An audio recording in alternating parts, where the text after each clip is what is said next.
Ahoy! Ahoy!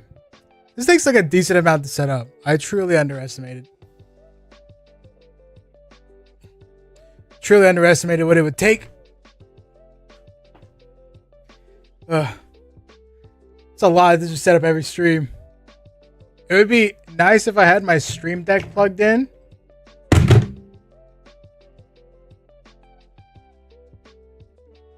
But I don't. I just have a bunch of... Ooh. I don't know what this is. Oh...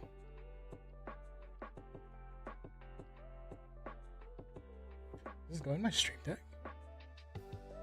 No, I'm pretty sure it doesn't. Why did you break it? I didn't break it. I'll have you know.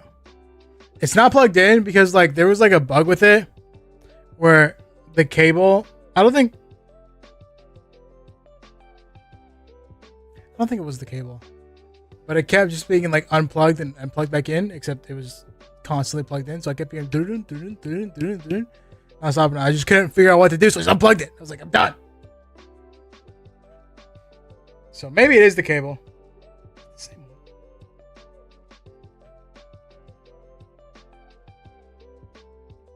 Huh. I just realized this is a really useful cable. It's a USB-C to mini USB, I think. And that's a useful cable in today's day and age. So I don't know what I'm going to do with this. I had it there for a reason. So clearly it's meant for something. I'll find out what it is eventually. What's up, Hada? How goes it? How are you?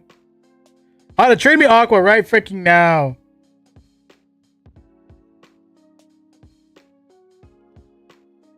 Where the frick does this plug in? I messed up.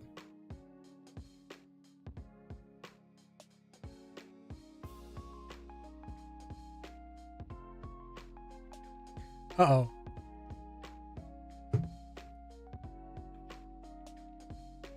Fixed.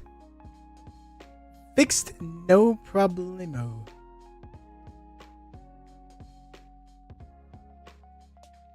Scrub Lord, welcome, welcome. You guys ready to read some egregious ass shit? If you got this is last chance. If you got any egregious stuff you want to post in story time before we check it out, we're gonna do it. No, it's wasn't all the way down. Flo, thank you for 30 months. 30 months. Hey, no way, Nick's streaming? What do you mean? This is my...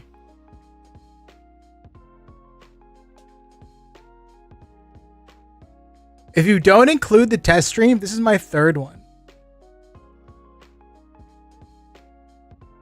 No, if you do, this is my third one. If you don't include it, this is my second stream. So I already streamed once. Where do you guys see where where the hole is to plug this thing in? Do you see it?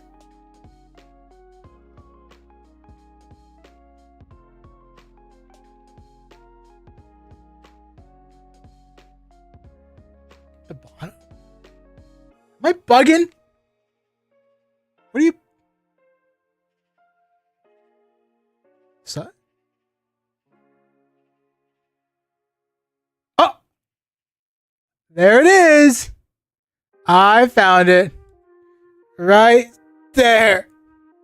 What an odd place to put it.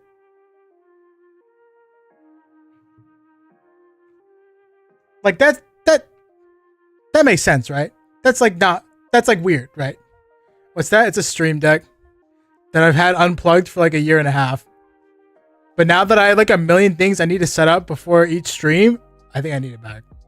I mean, if Giga saw that I had this giant stream deck and it's been sitting here on my desk, not plugged in and not being used for a year and a half, I think Giga might like kill me. I think she might end my life. Clip it and send it.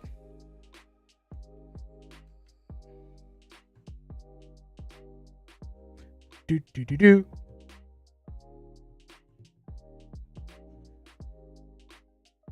I mean, I guess I don't need it right now. Would we blame her? Giga? No, Giga's like Stream Deck's like biggest supporter. Giga's like a Stream Deck freaking whiz. You should probably use that thing. They're quite helpful. I know they really are. It was really nice when I was using it, but then I got lazy because I don't feel like fixing my problem. It's plugged in. So blame her for killing you if I die soon. As long as nobody shows her, then I'll be alive. I remember one time I was watching Giga's stream and she was like, she went on like a very long rant about just like how absolutely goated the Stream Deck is. Which, you know, I mean, understandable. Because it's pretty goated. But like, she was the best. So what do you guys think? Do you guys feel weird about these two different like chats on the screen? Does it feel like excluding?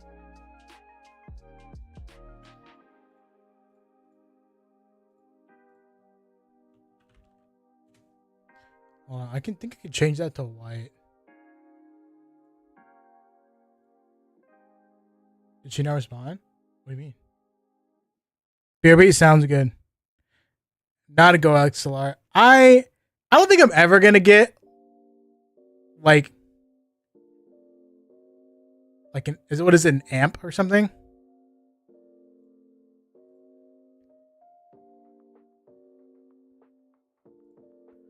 Well, let me see if I can.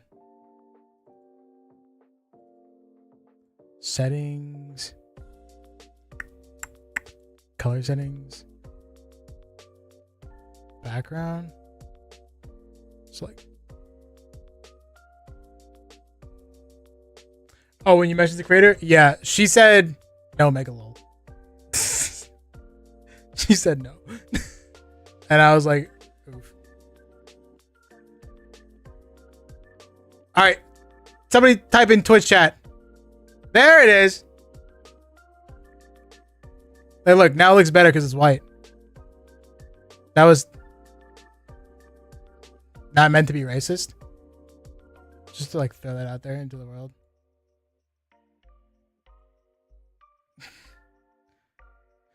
That was not meant to be racist. What's that supposed to mean? No, don't worry about it. I've really started to see how egregious freaking Instagram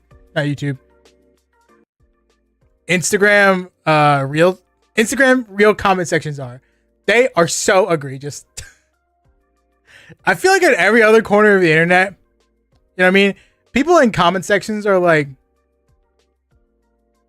they're either hesitant or they just don't drop the N-bomb. But like an Instagram real comment section, bro, like no fear. Just absolutely no fear.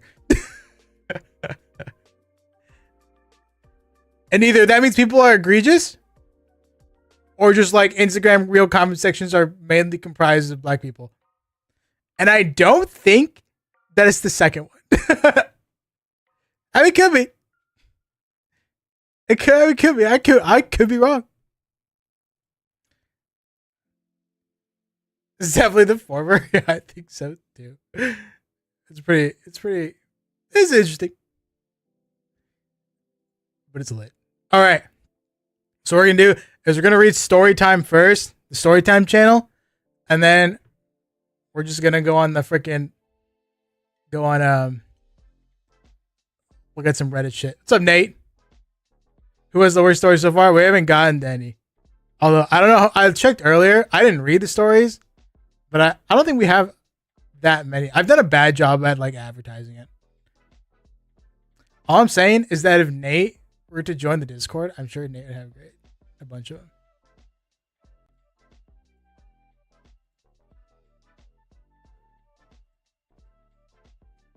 Bring back Discord Nate, dude. What the frick happened?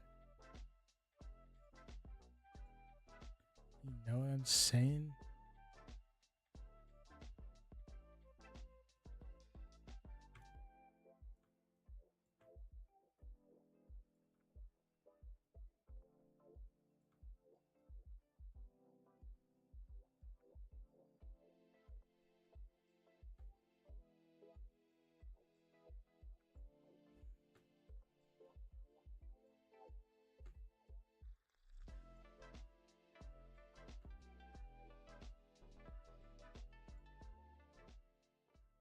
That's Nate with the Muno profile picture? Yeah. I forgot that Nate, like, is a VTuber warrior. I completely forgot about that. Anybody else forget that? I forgot that I always forget that all of you are VTuber warriors. Except for like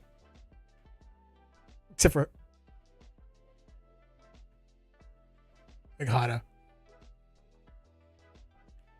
I didn't forget.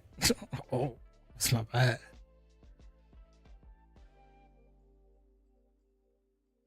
I do miss y'all in there. Y'all were pretty chill. Even though I was on some BS, you were on. You were definitely on some BS. 100%. Definitely were.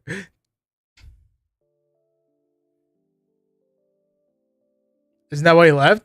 Why? Because Nate was crazy? Nate was an absolute op in Discord. It was kind of lit.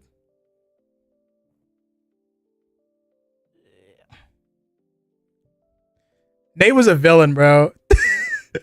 Nate was a freaking villain. That's why it was such a fun time.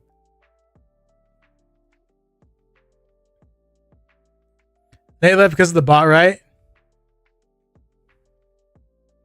I think so.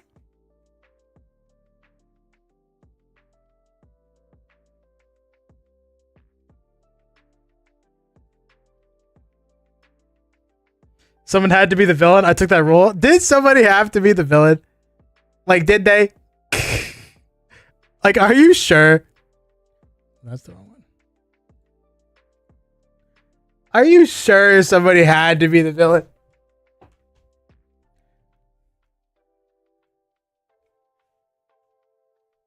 I don't think there ever needs to be a villain. I think I'm in agreement with you.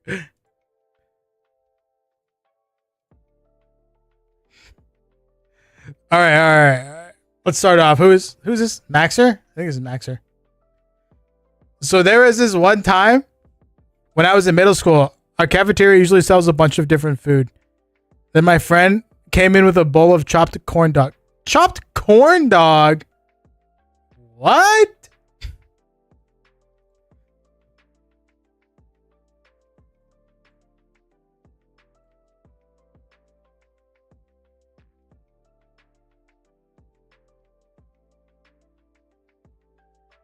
Like a corn dog, like chopped into pieces? Am I getting that right?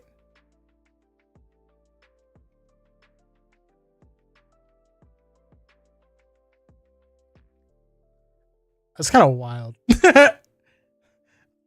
that's kind of egregious. I'm gonna keep it a buck with you.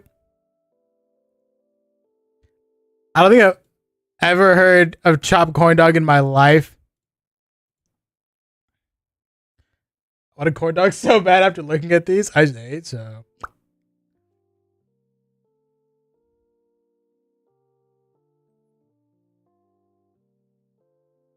The Wellington family. Wait a minute. Wait a minute. We got the Wellington family, a beef Wellington, Hot Pocket, pigs in a blanket, Pop-Tart, and corn dog. I don't know if these are all in the Wellington family. At first, I was stunned. I was like, corn dog? Are you sure? And then I literally noticed every single other one of these. And I was like, I don't think Pop-Tarts in the Wellington family, I'm gonna be honest with you. Me, VTubers, name a better pair. Me and Otto, for real. Guys, I discovered Le Seraphim through Otto. And I don't really listen to Le Seraphim music except for that one song with Otto in it. But like my entire TikTok For You page has been taken over by Le Seraphim. And I I just want to let the world know that Yoonjin is just really hot. You never heard of beef Pop-Tarts? No way. Pop-Tart, the vegetarian of the Wellington family. Frequently in a hurry most mornings. Sometimes too busy to want to be warmed up. The vegetarian of the Wellington family. Beef Wellington, the grandfather of the Wellington family. Refined. Nuanced. 1885. Hot Pocket, the hipster of the Wellington family. Loves new tech. Often seen to be mixing things up with cheese. Okay. Pigs in a blanket. The cool uncle / aunt of the Wellington family. Typically shows up for parties and holidays, but otherwise keeps to themselves. Corn dog. The black sheep of the Wellington family. Typically seen at children's parties trying to fit in. Might be a serial killer. That's crazy. That's crazy. What a post. I knew this came from Reddit. I didn't even know. I didn't even see this over here. I didn't see any of this. Had no idea this actually came from Reddit, but I just knew in my head it came from Reddit. Like, I was just instinctual. Hot take, corn dogs are mid.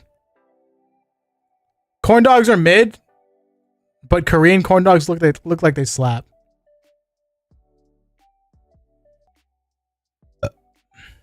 I'd rather have a corn dog than a hot dog, though.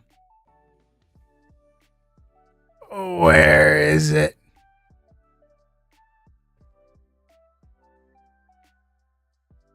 What did I click on? Oh! This is what he was talking about. This is what he was talking about. Frick, where's that? Where's that Reddit post? No! Oh, found it.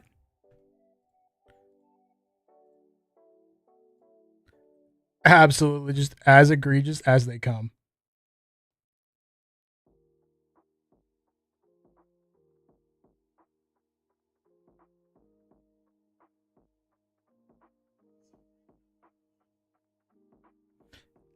As a freaking culinary school student, what are your thoughts on this picture?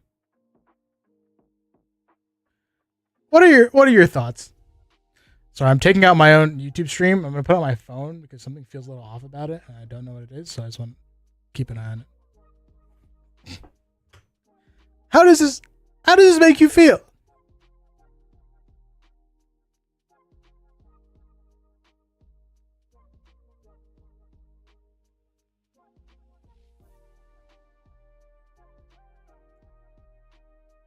If you come to LA, try pink hot dogs. They're actually so godly, and I just like hot dogs.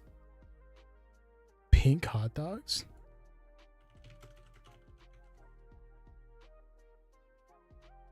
Oh, pinks. Oh. I thought the hot dogs themselves were actually pink. I was like, what the frick? Alright.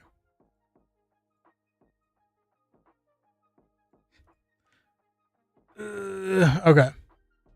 He was like, damn, this shit busting. Damn, who you saying that? Crazy. And I was like, the frick are you on? As he proceeds to persuade me that it's good. So I took one bite. Spent the next 2 to 4 study sessions in the bathroom. One study session is 40 minutes. Damn, it really did that much damage. I'm not saying that what he made isn't egregious. But it seems like a lot of time you spend in the bathroom. But I do spend a lot of time in the bathroom, so I also kind of get it. The corn dog hate is absurd. Corn dogs are better than hot dogs. Am I getting old? No.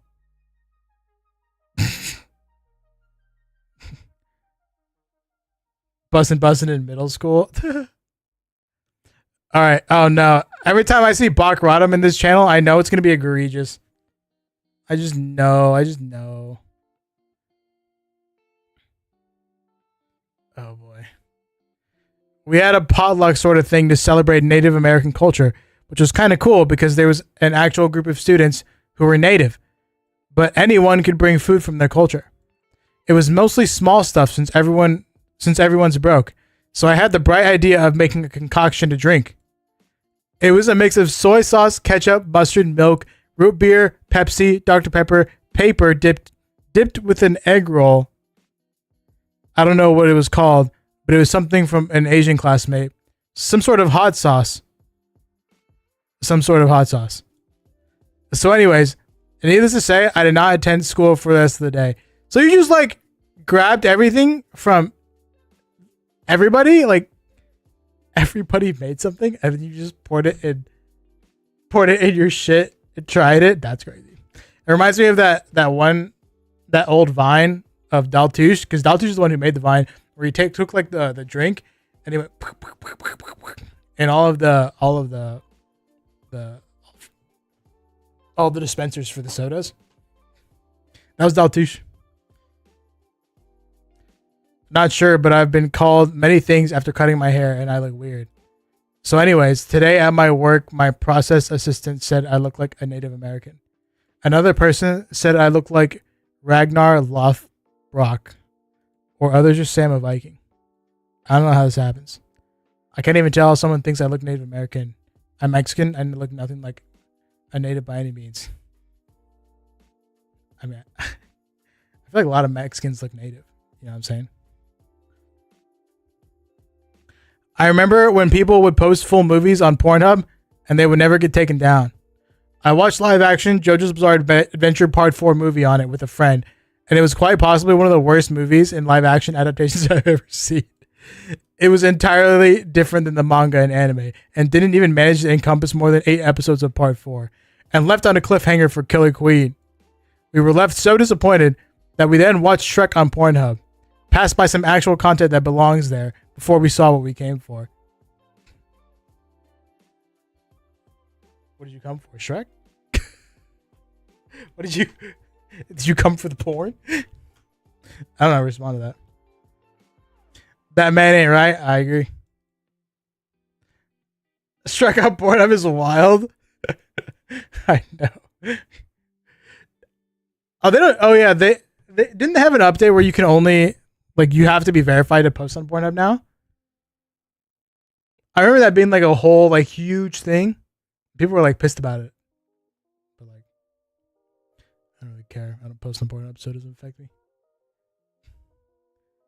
But I guess you can't upload full movies.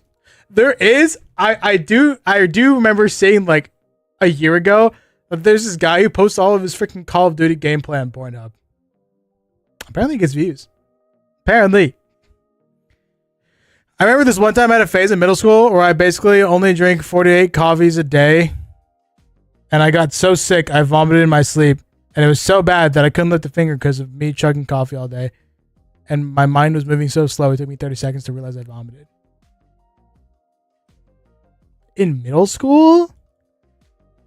Who has a coffee phase in middle school? That's crazy.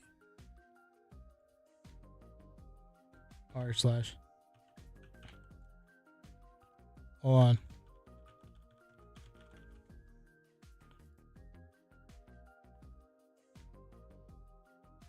Can I not just like... Oh.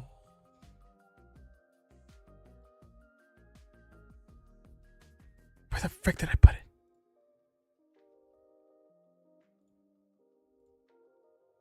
I fricked it up. Whatever. I'm always afraid of searching things up on my screen. Ew! Am I not logged in? What the frick? Oh, give me a second while I log in. Am I really not logged in here?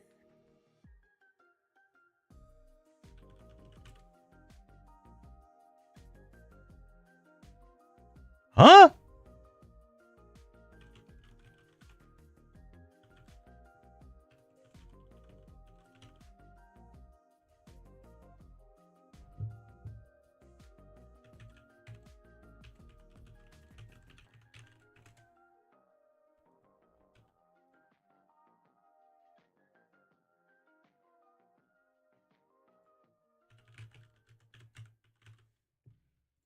This is one thing I hate. It's that layout.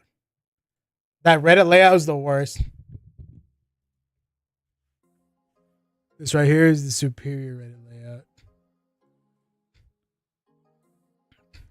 All right.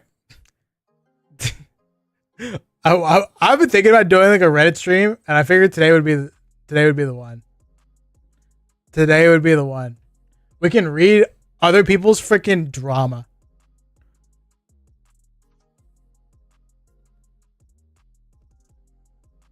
We can read other people's drama. Some of these are crazy.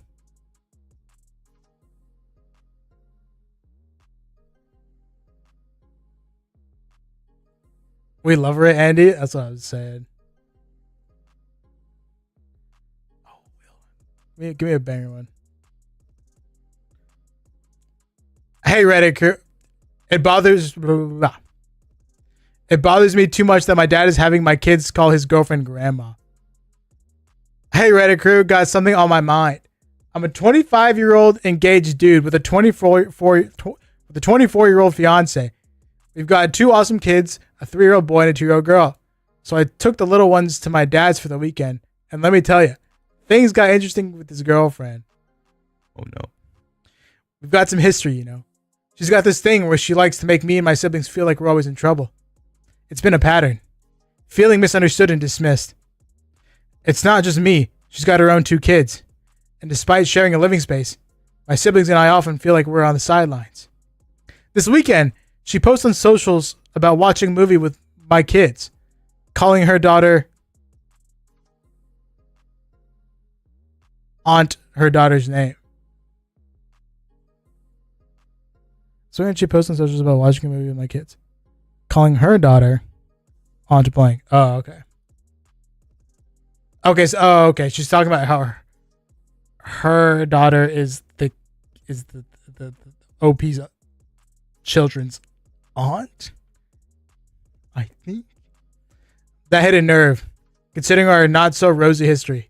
When my dad dropped off the kids, he casually referred to his girlfriend as grandma. Oh, I tried to set the record straight, but he brushed it off. It's not juicy enough. Here's what we're gonna do.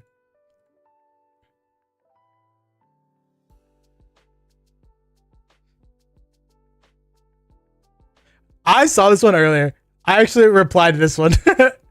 I've been using Reddit recently. I'm not proud of myself. My girlfriend has a gift and I'm terrified. This is egregious. Look, listen to this. This man is throwing so hard. Okay. This sounds insane, but I don't know anymore. I, 27 male, have known my girlfriend 24 for around 7 years. And she's always been a bit odd. Not in a bad way, but she's very empathetic and too kind for her own good. She also has chronic depression, anxiety, and bipolar disorder. A few months into us dating, she would do this thing where she would text me to hydrate, eat, /stretch, /relax my muscles, the works. I didn't think much of it, honestly. Like, those are very common things people forget to do. Then she got more specific. Example being, hey, pop your left shoulder or it'll start to hurt later. Or she would buy me foods I was craving without me asking. Or sending reassurance when I was feeling low. Even those, however, I was able to brush off with ease. Like, what nearly 30-year-old doesn't have aches and pains, you know? It was like that for months. And occasionally I'd ask her how she knew I hadn't hydrated all day or how she knew I wanted one of my cravings. To which she would always respond with, "It's a gift. Cool, huh?" I figured she was bluffing and kept getting lucky. Now I don't think that's the case. Last week, she called off work and rushed over.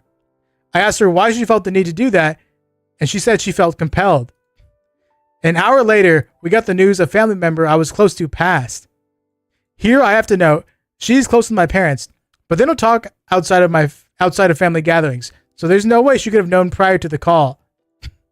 She stayed by my side the rest of the week and confided in me that she was a different religion than I am. She's a Hellenistic pagan, and I'm a Baptist. I don't know what that is.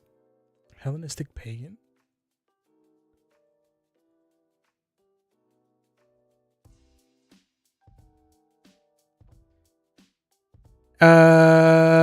Pagans devoted to Olympian deities. believes in ancient Greek. Oh, maybe. Hellenism is a modern religion.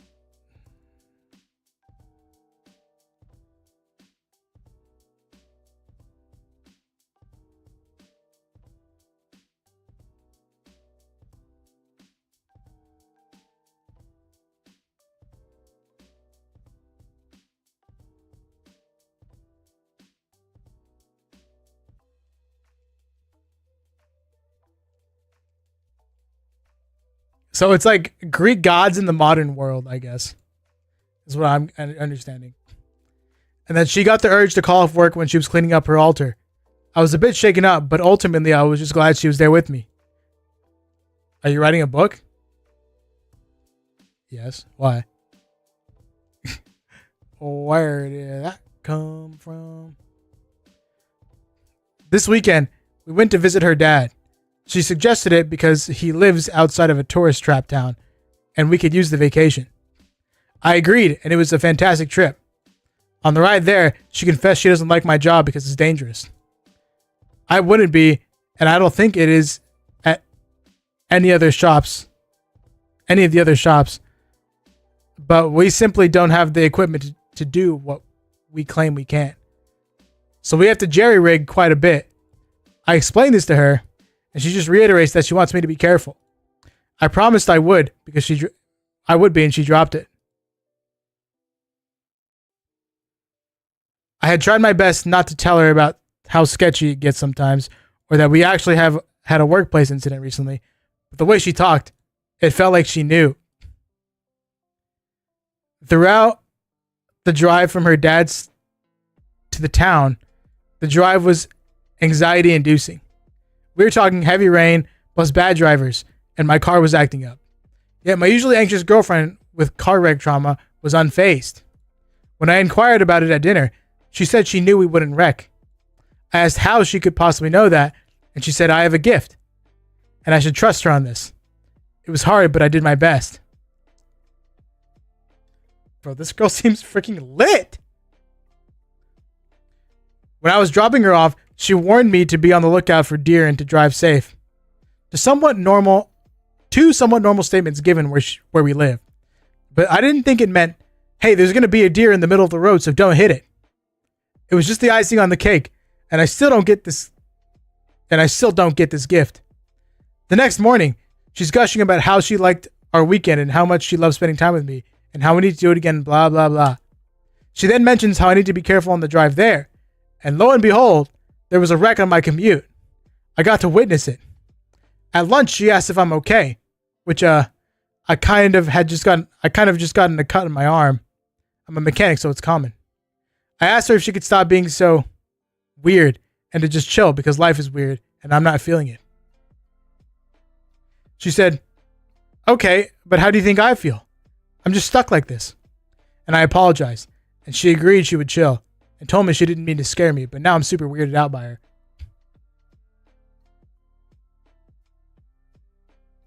I would change companies, TBH. You shouldn't work someplace with with shitty workplace safety. I bet she knows about this post. True. So I heard something about religion and thought that sounded cool for a novel idea like a cult. I'll put the idea in the back of my mind. You don't blame this guy? What are you talking about? I think that's so lit. I would be so freaking down. Hey man, it looks like you have a good thing going. A girl who loves you, likes spending time with you, and dotes on you is better than any man has the right to ask for. Don't self-sabotage. Just be happy that you're with someone that worries for you. Also consider a job change. Dangerous working conditions should be unacceptable. The money can't be worth your life. Also, if your girl's a wizard, then that's cool as fuck. Good luck, my dude. Like, that shit is creepy as heck. I think that's lit. I would feel so blessed if I was dating her. I'm not even gonna lie. I'd be like invincible.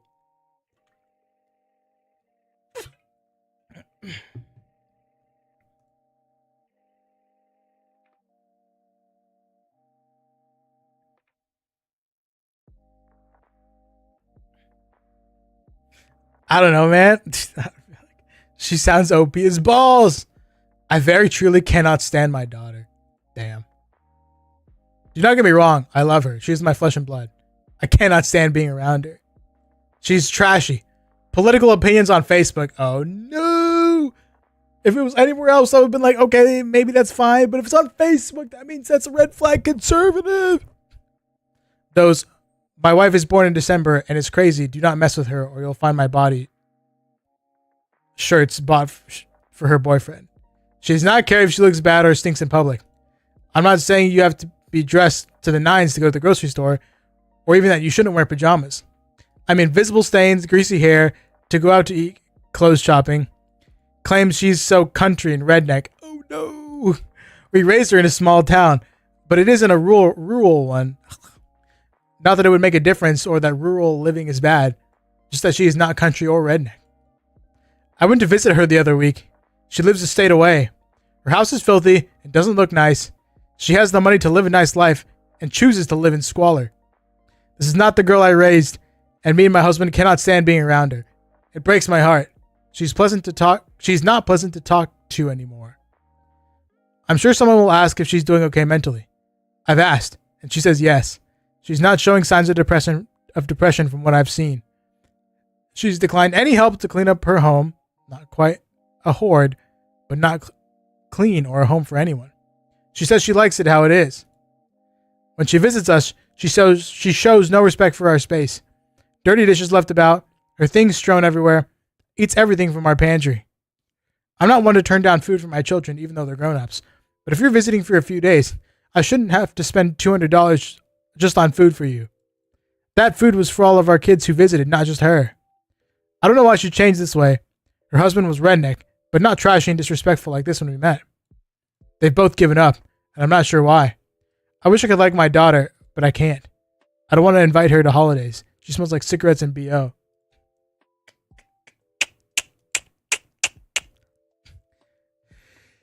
I mean, it sounds like mental illness to me. It sounds like mental illness to me.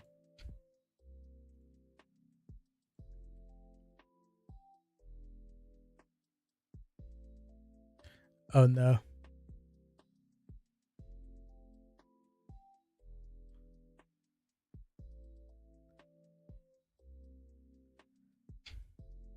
I asked the person who's mentally unwell and they said they're fine. I know. That was like...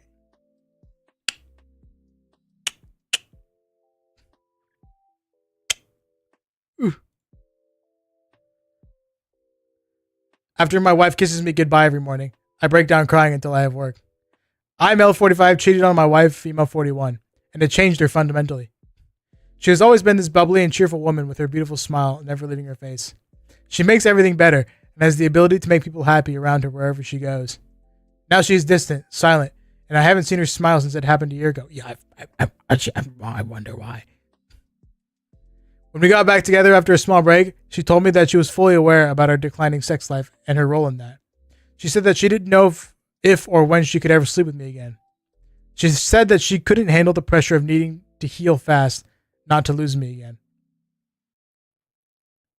For me not to cheat again. So she said that I could sleep with the OW. Is that the person that he cheated with? She just doesn't want to know when. And not in our home. Oh, this poor girl. This poor girl.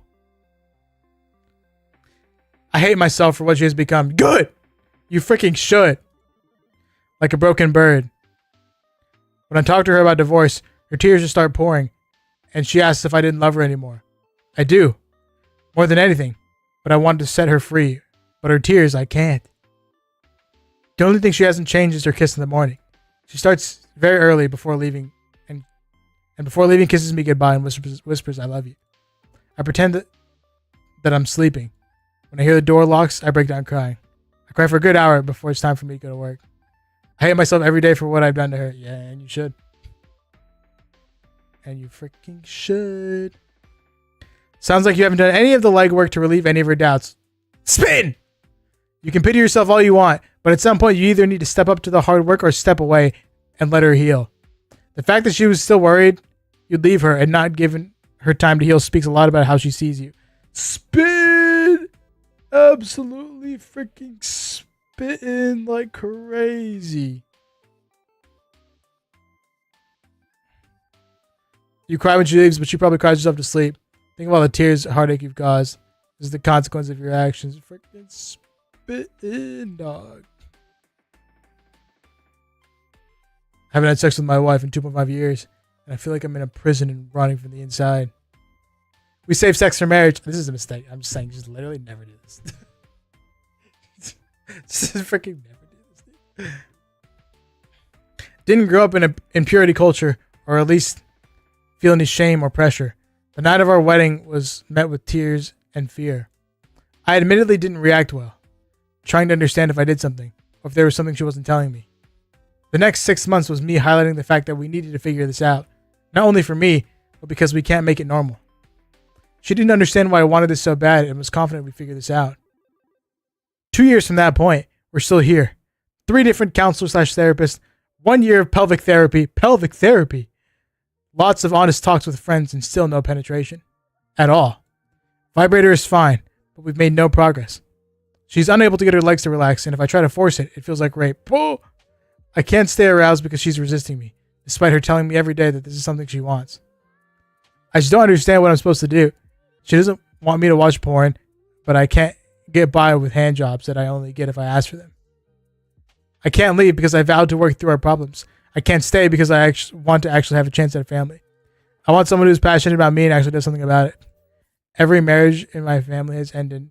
Every single one has ended in divorce, and I'm better than that. I just don't see how I'm supposed to live in limbo like this.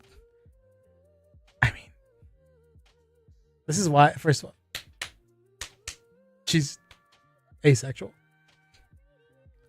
Divorce better than toxic marriage. Agree. I was trying to figure out how to say that. Asexual, or she needs a gynecologist.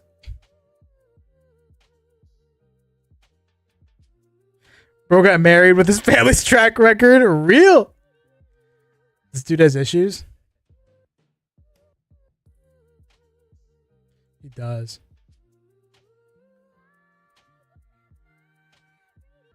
You're fantasizing about her dying. It's time to leave. Did I miss that? Often I did miss this. I didn't read about me or her dying because it's the only way I see out of this. Just the divorce, dude.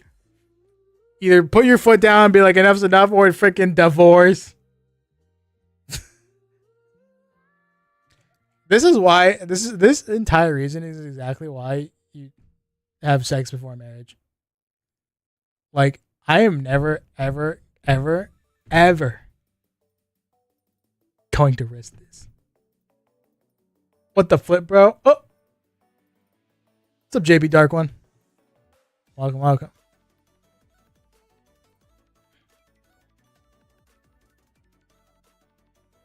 Let's see.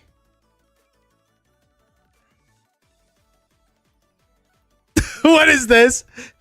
I had surgery with conscious sedation. I touched my doctor's boobs without consent. I feel like the worst piece of shit. This is going to be a crazy story. I can already tell. Basically, yeah. I had surgery that had to be performed with partial anesthesia and received propofol plus fentanyl for sedation and relaxation. However, I didn't react all too well to propofol. Instead of it sedating me, it made me talkative and euphoric with basically zero inhibitions. If you ever took Ambien, yes, it's sort of like that, but much stronger by far. Since I never really suffered total amnesia induced by substances, not even when I normally would be blackout drunk, I remember anything that happened. I even remember what I dreamed from when I nodded off occasionally. I was talking ridiculous shit. Totally embarrassing behavior, and clapped my surgeon's ass, and grabbed her chest, The memory slowly came back after surgery, and I'm so embarrassed I could kill myself. I feel disgusted by myself. I feel like a predator, a low-level human.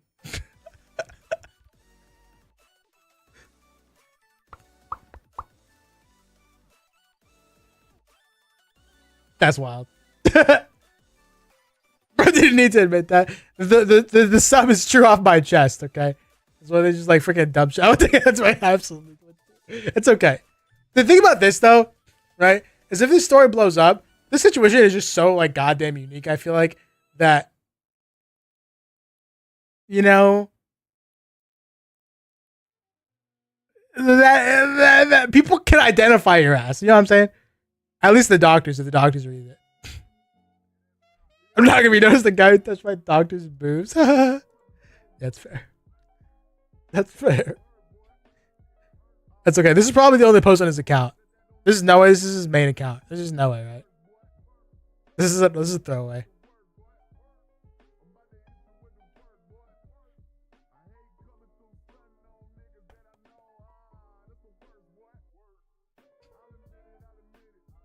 Okay, it's a throwaway. Look, we're chilling. It's like an alt. It's definitely.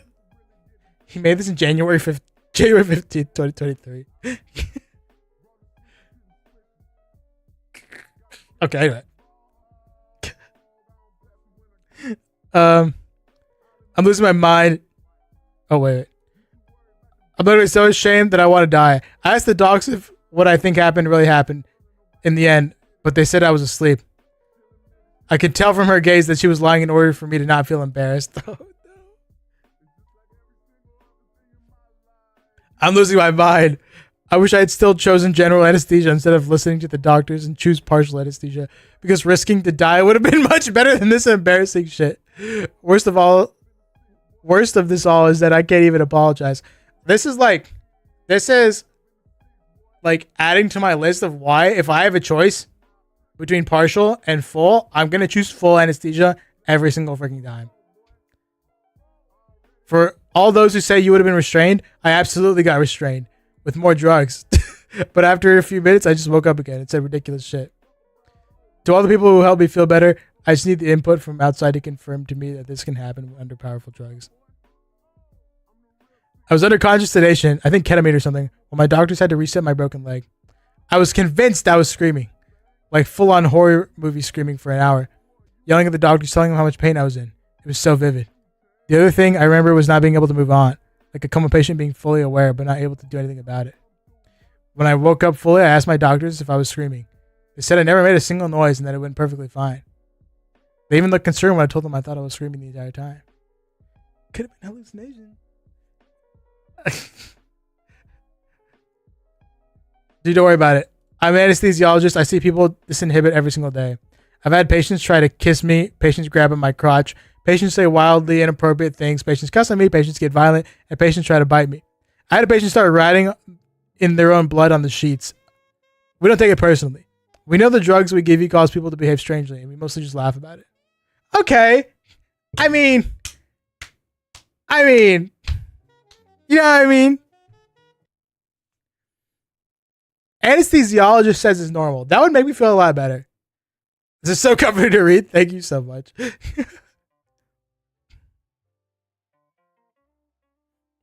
Yeah, it's not the end of the world. It's not the end of the world. Morpheus MD out here with the freaking clutch.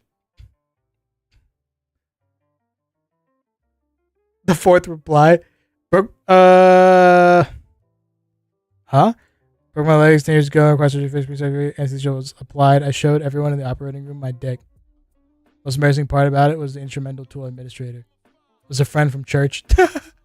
I showed my dick to my church friend under anesthesia. Shit happens. It's not even embarrassing to me.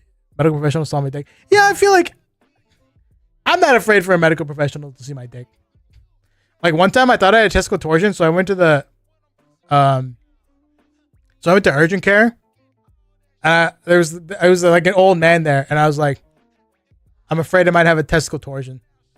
So I just pulled out my pants, and this man just fondled my freaking balls in the middle of the freaking urgent care. He's like, they feel fine. One was swollen earlier. That's why I went over, because I was concerned about my swelling ball, but it like went down by the time I got there. But yeah, apparently, I completely forgot that my dog had jumped on my balls the day before. So yeah, that was what it probably.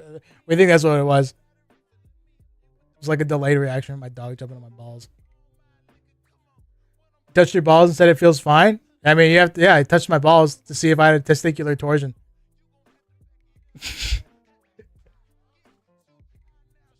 I mean, he has to check my balls. If I might have a testicular torsion, he'd have to check my freaking balls. Like, I was your friend? Yeah. I mean, what else is he supposed to do?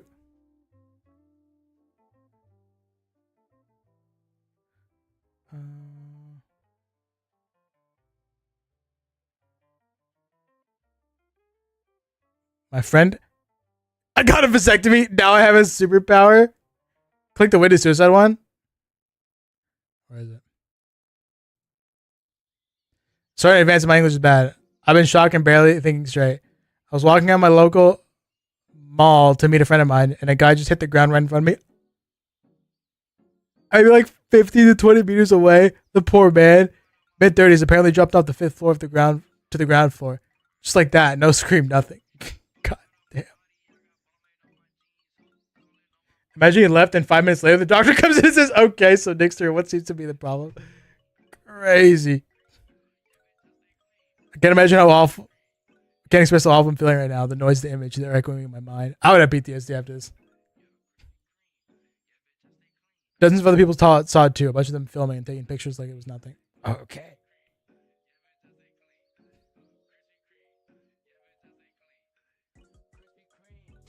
It's crazy. I'm traumatized every time I see an animal die in front of me.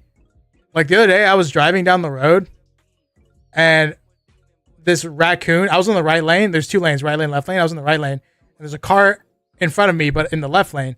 And a raccoon crosses the road in front of the car, you know, to the left lane. And he just like gets his lower body just run over by the back left tire of the car. And he just goes flying. You could have thought that he was launched out of a cannon because it looked like he was just shot out from under that car. It was absolutely insane. And I got home and I was just traumatized. I didn't know what to do. I just sat there and I was like, damn. What was the one I was reading? Got a vasectomy, now I have a superpower. I, 33 male, got my vasectomy last year after having 3 children. My wife told me I had to, lol.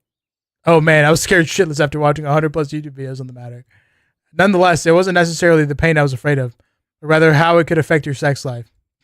People complain of numbness or not being able to get off anymore, which makes me nervous. This is my fear of a vasectomy. Well, after a year and a shitty shirt from my wife, my new ability, so to speak, is that now I can come on command. Whether that's a gift or a curse, I still can't put my thumb on it. It is no longer a matter of damn that feels good.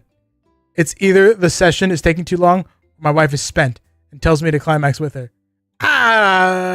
Is this worth bitching about? I'm not saying I'm a stud by no means, but sex isn't the same for me now. I feel like I've fallen under the notion of being numb, I guess. It's hard to explain. I jokingly told my buddies not to get the procedure, giving them my experience. They laughed and said they wish that they had that ability. Ooh, I don't know, dude. I don't know if I can do this. Dude's a nutbender. That's crazy. There's no coming bossing say.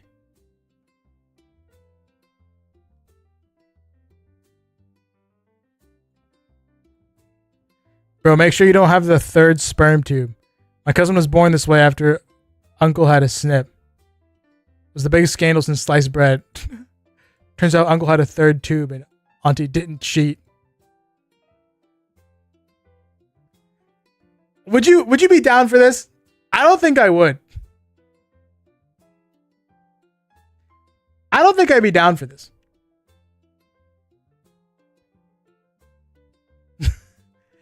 Like, I'd rather just nut when I'm like, it's like peak, this feels great. You know what I mean?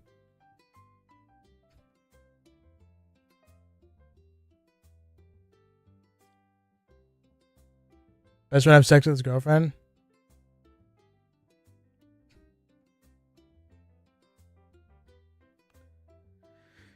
I watched my best friend have sex with his girlfriend and it has forever changed me. I don't know that I've ever experienced an epiphany or anything until now. Here goes, I guess. I, 42 male, I've been best friends with Jay, 43 male, since we were kids.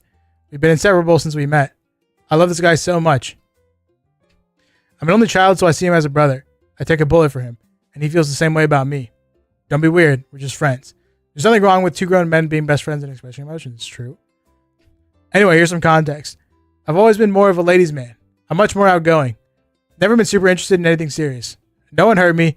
I just never cared too much. I'm not really a scumbag or anything. I just want to have fun. Jay is the opposite in every way. He's always been really shy and introverted. He's great. Funny, stable, probably the most thoughtful guy, and no matter what he thinks, not bad looking. He's just so insecure. He's my boy. I've always hyped him up, but it's who he is. Plus, he had one GF that really broke his heart, and he hasn't been the same since. A year or so ago, he met E, 32. He fell for this girl hard. It was easy to see why. She's drop dead gorgeous and really cool. He was too scared to make a move for a long time. Long story short, they're living together. I'm really happy for him. She's perfect for him. Fun, outgoing. She brings out the good stuff. So this is the part you've been waiting for. I was supposed to come over to his place to hang. I was running errands but finished earlier. I went over to his place about 45 minutes early. I knocked and he didn't answer. But I knew he was home. The spare key wasn't in its normal spot, so I walked around the back. This isn't weird. We always walk into each other's houses. Sometimes he'll be at my place when I'm not even home. We're cool like that. He has a big sliding door that leads into his kitchen. It's always unlocked. I saw them immediately. They were going at it on the countertop. I feel totally guilty for noticing, and I would be respectful to his face. But she had an incredible body. I was shocked, like deer in the headlights. I was gonna leave, but I couldn't stop watching. I didn't mean to be a fucking creep, I swear. It was just something out of a rom-com. They were so passionate. I still can't get over the way she was looking at him. They were so into each other. Don't be wrong. I've had good sex. I've dated beautiful women, not to brag. But I don't think I've ever experienced something like that. It kind of made my heart hurt. I don't know how else to say it. It made me realize I want someone to love me like that. To love me that way. I've never felt lonely before. I've never once thought I would be the kind of guy that wanted a wife. But now I kind of do. I want what they have. Damn. Anyway, I left. Didn't want to spoil their moment. Came back 45 minutes later. He was in such a good mood, lol.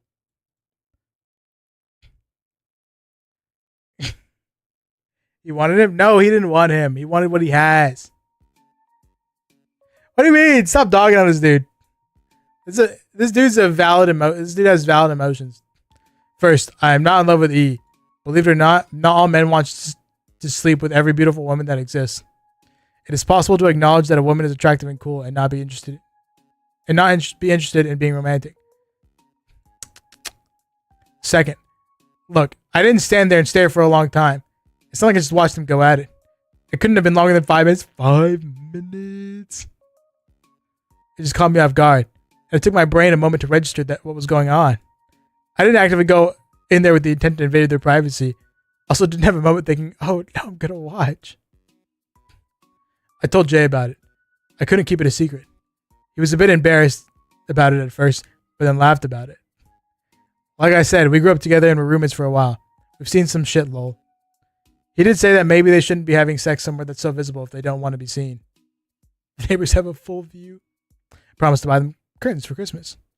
We did agree, like some of you mentioned, that even though Jay and I have a close relationship, I don't have that kind of relationship with E. I would definitely be calling first from now on. Yeah. Good idea. 5? I know, 5 minutes is a long ass time. I've been making food. All I heard was passionate and beautiful woman. Bro accidentally saw his homie having sex with his GF, and it was like, damn, they love each other, and I don't have somebody who loves me like that, and now I'm depressed. Dear women of Reddit, I am not going to respond to you in my messages/DMs. I appreciate all of you, especially the one that called me daddy and asked me to bang her on the countertop. Thanks, but I probably have some work to do before I put myself out there. That's crazy. Damn. Women of Reddit, bro. Women of Reddit just have no chill. 3 years ago, okay, hold on. Telling my wife about my grosser fantasies didn't go as expected. This is going to be crazy. Kikidu, what's up, by the way? Welcome. 3 years ago. Dog one, thank you for the follow. Appreciate it. I was having a bit of a personal crisis. On the outside, everything was going well for me. My wife and I were as close as ever, which is to say practically joined at the hip, but in a healthy way, as we've always been. Our kids are growing into their own as lovely little people, and I was loving my job as usual. However, I was becoming increasingly paranoid about myself and my relationship with my wife. Though she can attest to my propensity for paranoia, she and I have always been best friends since we were 7, and is without a doubt the biggest help in soothing that. I was struggling with something I was worried to tell her about, but also felt that I had to tell her about. Obviously, she and I have sex. Sex is fun and a lovely way to bond, but it isn't anywhere near the focal point of our relationship, and that is the way we both like it. That's not to say we have low libidos. It is simply not what we think the point of love and life is. However, I was struggling with some of my desires. I have a lot of fantasies. Oh no. And many of them are, frankly, absolutely nasty. My wife and I have shared fantasies before, but the things I told her were just barely scratching the surface, as I have always been nervous about her finding these desires gross or being very uncomfortable with them. Is he going to tell us what they are? I hope he tells us what they are. I don't ever want to upset her, and while I love thinking about these fantasies, I always felt that I could live a happy life never playing them out. However, I had started feeling more and more uncomfortable with not telling my wife these desires. A few people in my life and a few shows I'd watched around that time involved partners feeling hurt and betrayed by not knowing some of their partner's fantasies. And this made me doubt whether I really should hide these desires from my wife. Oh, no. Please tell us what they are. Please tell us what they are. On one hand, I obviously didn't want to make her feel uncomfortable or think I'm gross in any way, but I also didn't want her to feel that I've been hiding things from her, or that she didn't know me and wasn't the person that I wasn't to share everything about myself and my life with. It was terrifying, but I decided to tell her about my desires while making it extremely clear that I did not want her to think she actually had to do any of those things at all. Okay, so far, I don't know about telling her, but so far, if he was to tell her, if he's going to tell her, I feel like he's not going about it in like a wrong way. So at least so far, I wrote a very long note to her, first apologizing for not telling her sooner, then telling her that she never had to do any of these things but deserved to know, and finally listing all. There were a lot of the gross fantasies I'd never shared with her. And of course, telling her I love her throughout the note. I don't know about writing a note. I think maybe he should have just told her. I gave her the note at night, then quickly retreated to take a bath to calm my nerves and hope for the best. It felt like years, but my wife eventually came into the bathroom with me and locked the door. I was shaking, and I felt terrified that she hadn't taken it well. She then started taking her clothes off and stepped into the bathtub with me. She smiled and kissed me and asked me if I wanted to cross the 8th fantasy off the list tonight. My heart practically leapt out of my chest. As you imagine, my dick leapt too. We played with that fantasy. Not just sex in the tub, to be clear. Oh shit! Bro took a W? Afterwards, she told me that I had nothing to worry about regarding our relationship. To top it all off, she told me that aside from one single fantasy she thinks we should really consider carefully before making a decision on, she'd be happy to play them all out with me? I'm beyond a lucky man. Oh my god. Bro's absolutely taking a fat W. Holy shit. 90% of these are so degen. It's obviously karma bait. It might be. Some of you are nosy. I want to know too. I'm not going to post the whole list because there was a lot on it. But for the sake of limiting the same asks for it to be posted over and over again, here are the things that were on it. Of course, this isn't all the kinks I have, but some of them, example, feeding my wife, pregnancy, sex, etc., were the ones I shared with her long before this, as they weren't things I thought were gross or extremely unsettling. Okay, you guys ready? Are you ready? So the list generally addressed things around bodily fluids / products like, okay, here we go. I want my jaw to drop. This is what I want. Like toilet stuff and blood. Okay. The latter of which sometimes involved a bit of riding on each other too. Okay, like piss play? That doesn't seem too bad. Like, don't be wrong, I will never engage in piss play, but I was expecting something way worse. Okay, Roleplay topics that were either extremely kinky, such as us pretending to be siblings, or very bizarre, for example, role-playing us swapping hearts.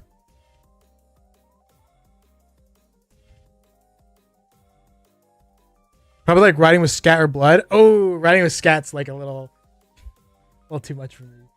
What does that mean? Role-playing us swapping hearts.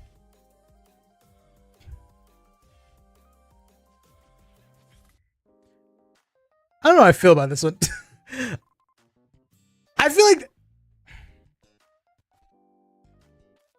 that's pretty bad. That's pretty bad. But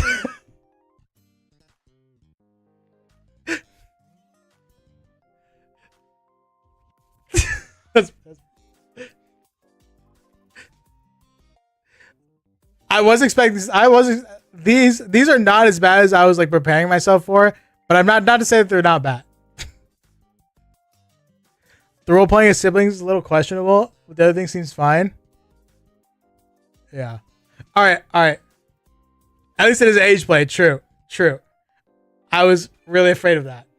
If it was age play, he would not post that on here. Okay, just that he would like him getting rolled. Okay.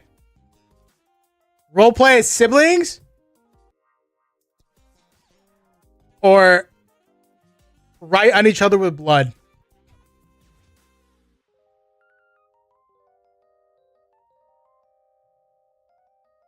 Which one would you do? I personally, I'm a little uncomfortable with blood. Really, blood? Really? I don't know if I could do blood. I'll be honest. The blood feels like too much like torture porn, and torture makes me uncomfortable. I think those are the worst ones. Unless you like include like writing with scat. Writing with scat probably the worst. Really? You guys rather do blood? That's crazy. I think I'm just too afraid of that. I like blood stuff, so that's for me. Okay. Maybe I should have a fear of blood. As long as you actually don't procreate, I don't see a problem with incest, but yeah, it's pretty tough. I'm not even gonna get into that. She took a dump on you, didn't she?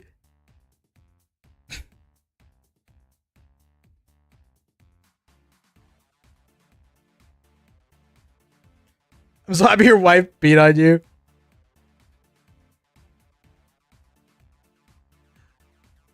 Was my text emasculating? What the frick does this mean? I recently slept with a guy and it was a very awful experience. He got off on humiliating me right before and during sex. It was clear he had some sort of degradation/dominance kink, but none of that was consensual. I had a freeze response right before sex and when he started humiliating me. During sex only lasted somewhere between 30 seconds and 1 minute. I doubt that it was a minute, but whatever. After that, I felt really hurt, humiliated, and angry, and texted him. That was the shortest sex of my life. I really do not know what to think. Do you think my text was emasculating and hurtful? I feel bad now because when I sent it without thinking about it and I was overwhelmed. Update, his response for me, it was awesome. Thank you. That's insane. That's insane. No, send him more mean things. Send him more mean things. It wasn't mean enough.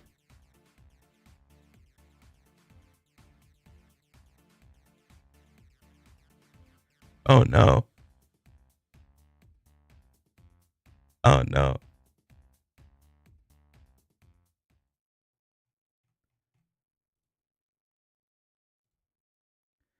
Oh no.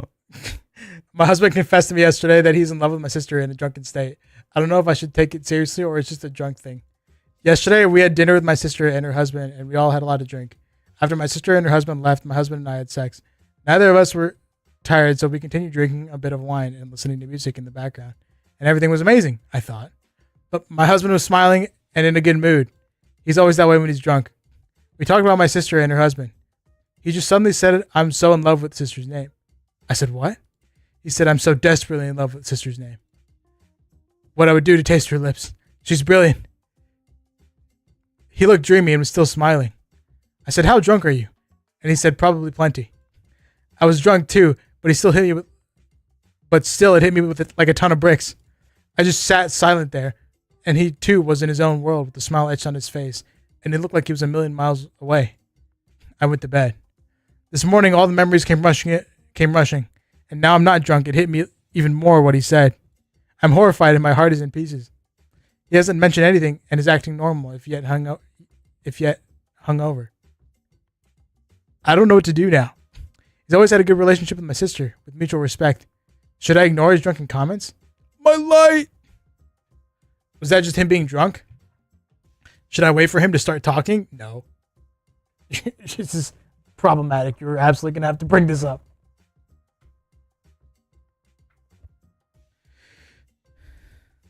Not even sure he remembers. What about the sex we had? Something was different, even though I loved it, and I thought it was one of the best sex of my life. It was different, passionate, tender, and loving. Kept saying I love you. My sister has always been modest and tomboyish, but she has lost 25 kilograms and has been working out for a year. She had a form-fitting red dress yesterday with red lips. She looked stunning, and we all gave her compliments about it. Update? The rules of the update here is 3 days. That's why I didn't update. Sunday. That is why I didn't update Sunday when I talked to my husband. Also because I'm very conflicted.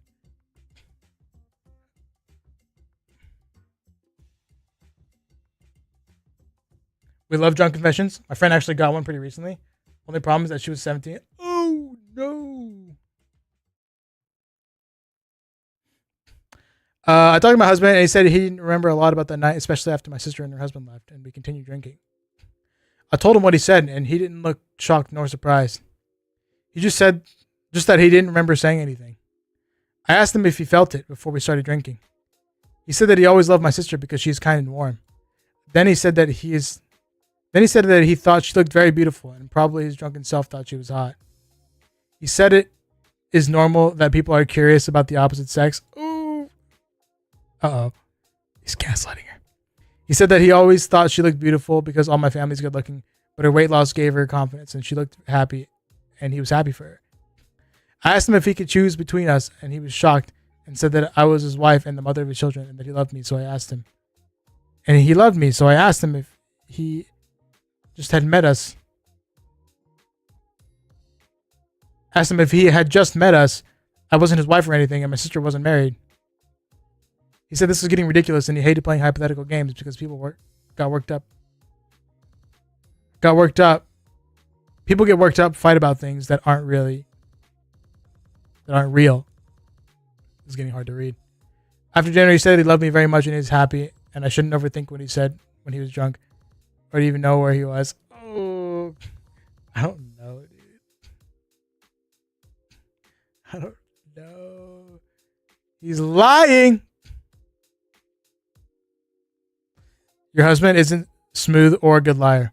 I would believe him and take it as face value.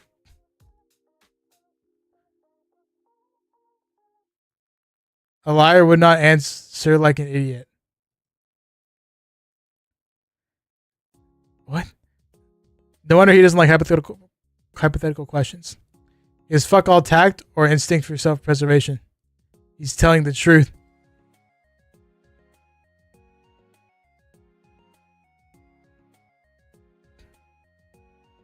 My husband has been shit-faced, blackout drunk on numerous occasions and has never told me he loves anyone else. Seems like it's that easy to me. When I used to get shit-faced, I would confess my love for inanimate objects or food to my wife, never another woman. His reactions was throwing me off here. If I were told by my partner that I did something like that whilst drunk, I would apologize profusely and reassure them that it was said in a drunken state. I wouldn't be all blaze about it and make it seem like they're overreacting. Spitting. Then again, I'm also a firm believer that drunken words are sober thoughts. You have a right to overthink after he said what he did about your sister, drunk or not. I think this person's right.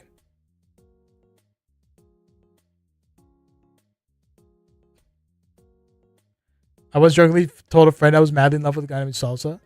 We were eating salsa.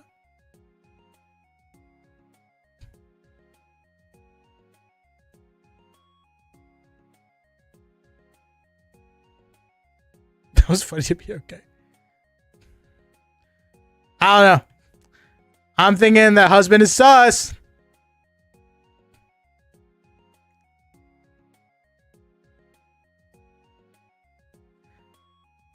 I read and read your post from 3 days ago. The fact that he was different while having sex and it was better than usual, then for him to confess his love for her, how he would love to kiss her, I would be heading straight into a couples counselor office if I was you.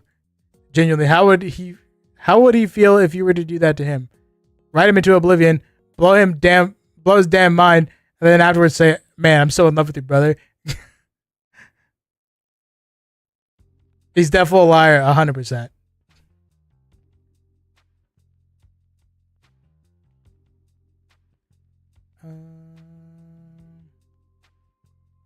Oh no. I just confirmed my wife wants bigger. What does that mean? Oh, what does this mean? All right, this is the last one.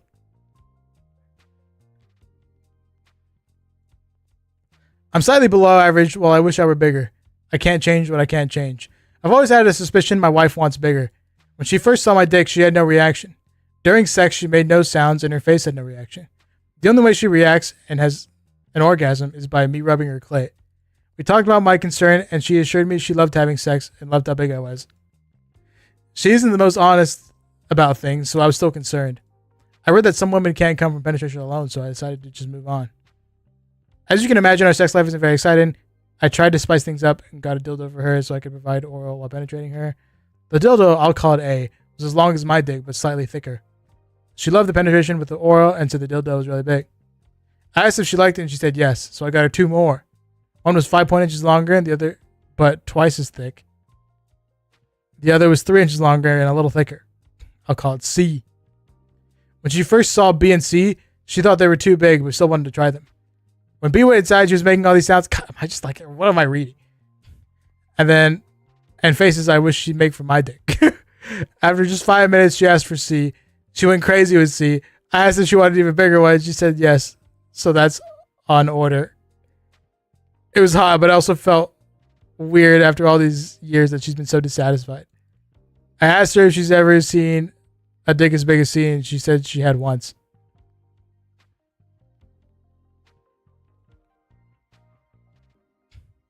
My insecurity got the better of me.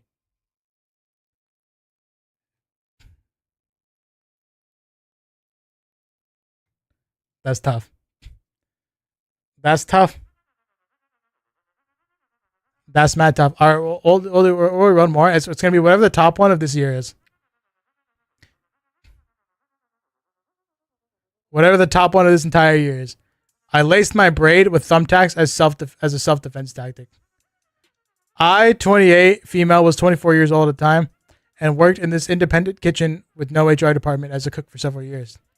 There was a brief period of time where a coworker was pulling my hair repeatedly, so after being asked and told not to, he didn't even stop when my managers told him to fuck off.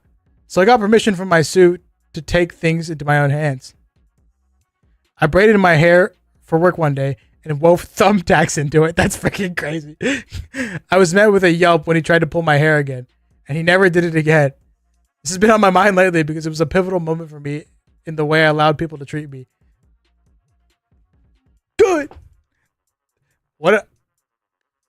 That's kind of badass. Oh shit. Agreed. Oh. One more. This is a throwaway count. All the names are fake. Okay. This is long. This is the last one. The story includes me, 28M, now my ex-girlfriend, Elise, 27 female, and her best friends, Leia, 27 female, and David, 27 male. All right, last one. Elise and I had been together for 3 years and living together for 1.5 years. Our relationship was very strong and we were madly in love. All of our friends always used to say that we were the perfect couple. See, whenever people say that, it makes me think that the post is fake. I just want to throw that out there. Our communication was strong and we had everything planned for our lives. I told her that I won't be marrying her before I got a job that pays well enough to build our family, and she agreed. Well, I got the good job 2 months ago.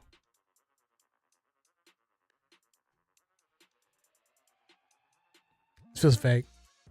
Give me someone else. Give me someone else.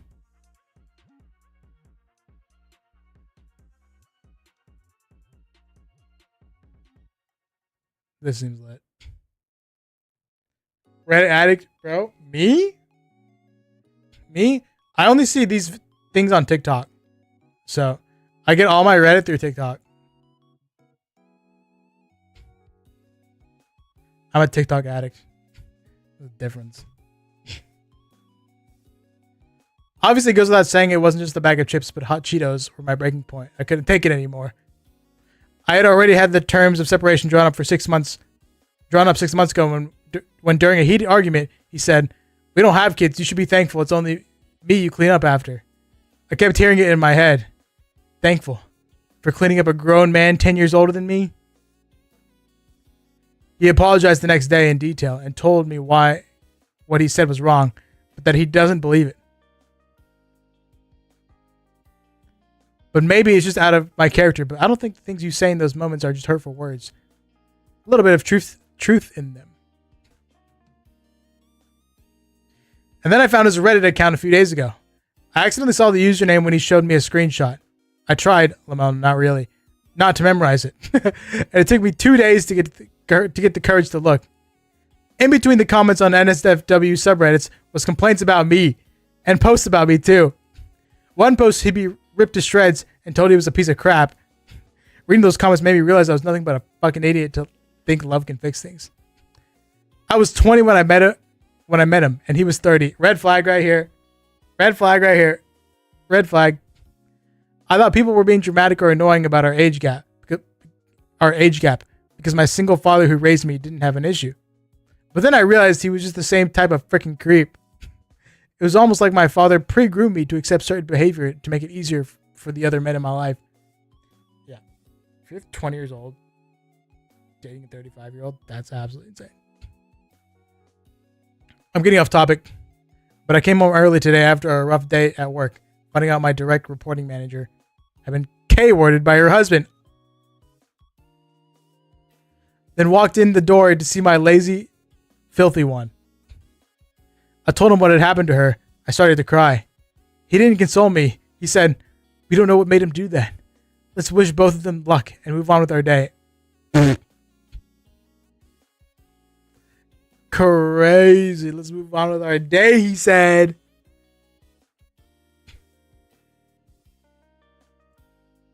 Wish her luck. The fucking dead lady? I tried to convince myself that he just didn't pay attention. That soothed me for an hour, until I was in the middle of making dinner and he had complained that it was already 6:45 p.m. I told him he shouldn't be that hungry yet. He just ate half a bag of chips and left them on the table. So instead of A, helping me finish dinner, B, apologizing and waiting silently and patiently, C, finishing the bag of chips, or D, just laughing it off, he threw the bag of chips at me. What the frick? That's crazy. 7 years together, 4 married, and he's never done anything downright rude. Because low self-esteem aside, that's something that won't fly with me either way. The chips landed all over the floor. I had just mopped and swept. Whatever glare I gave him, it was enough to make him grab the broom in 30 seconds. It wasn't enough to make him at least check that it was all swept up and vacuum after. So when I finished dinner and brought our plates to the dinner table, thinking, wow, I really spoil him the entire time we've dated. I've always made his plates and brought them right to him. No one has ever done that for me. And I stepped on a chip. It didn't hurt or anything, but I screamed. Not sure why, I just couldn't take it anymore. So I ran to the home office and came back with the papers and pen, put them in front of his dinner plate, and walked out while he was yelling my name. I'm killing a burger and fries in my car right now and realizing I have to start all over. My life is done. My love for him is too. I hope I don't care. I hope I don't cave. I hope I don't let him convince me. I hope if I start to change my mind, I come back and read this post so that I understand this is not a heated decision. This is something I need to do if I ever want a real freaking life. Good for you. Good for you. God, that's crazy. Throwing the chips is absolutely insane. What a freaking move, dude.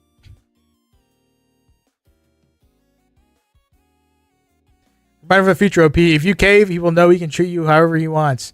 There will be no repercussions. You got this. True. a feeling your life just began. Freaking W. Freaking W. I feel like we've definitely read some egregious stories. To my husband's female colleague. I do not know your Reddit name, but you finally gave me a reason to use this throwaway. I know you looked through the sub after you got advice here telling you to come clean about your affair.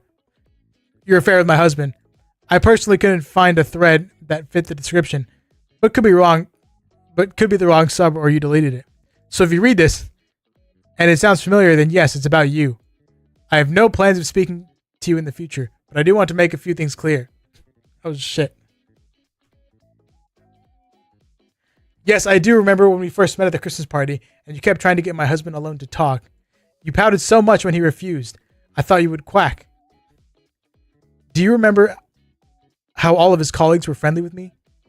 I remember when you approached my husband and I walking home from my birthday dinner. I'm pretty sure this was a coincidence, but seeing my husband practically jump away from you trying to hug him was the highlight of my night. I know my husband is sexy, of course. I know. I married him and had kids with him. But I bet you didn't know because you have only been at the company for a few months that your coworkers used to be my coworkers. I know all about you trying to get him alone after meetings. Not only straight from my husband because you make him feel uncomfortable, but also from them. Did you think he wouldn't talk to me after you accidentally sent him 2 provocative photos on 2 separate occasions? Did you think you could really get to him? Did you look at his Instagram and think, wow, I want that life? Wow, I want that life. I just need to lie to his wife and it's all mine?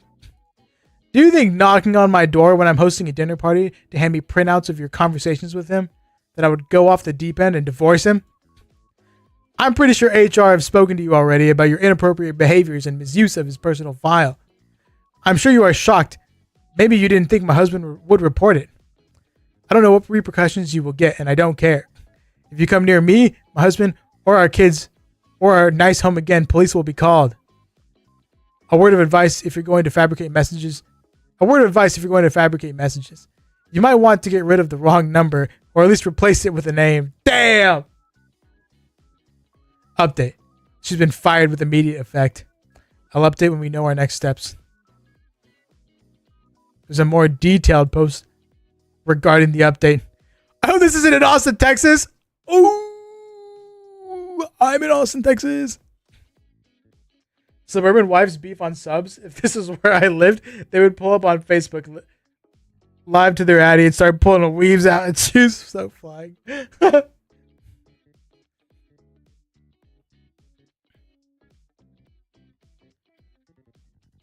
It sounds like a woman I had to deal with. I had to stand up and open my office when she wanted to talk to me in my office. She stalked me as much as she could on my Facebook through coworkers that had me added. It was quite annoying. I had refused to go out during weekends because I lived in San Antonio. And it was even more annoying when she tried to invite me out during the work week with coworkers. Crazy. Oh no! It was deleted. It was deleted. We can't see. R.I.P.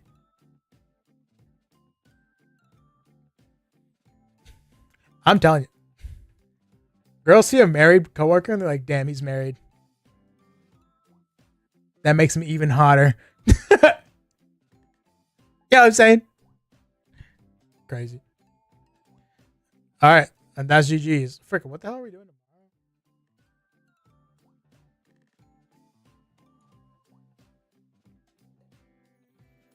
We're playing some Apex pubs tomorrow. That'll be pog. Married men got a pass above? I know. It's freaking insane. Like, listen, if you don't get any birches, all you got to do is get married, and then you're going to start getting all the birches. Titanfall greater than Apex?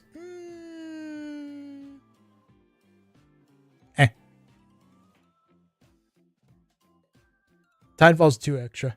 It's too extra. And the time to kill is too low. Apex mid? Apex not mid. Apex is the greatest game out right now, I'm going to say it. Not too low? What do you mean? Titanfall is it's too easy to kill people. Because the time to kill is too low.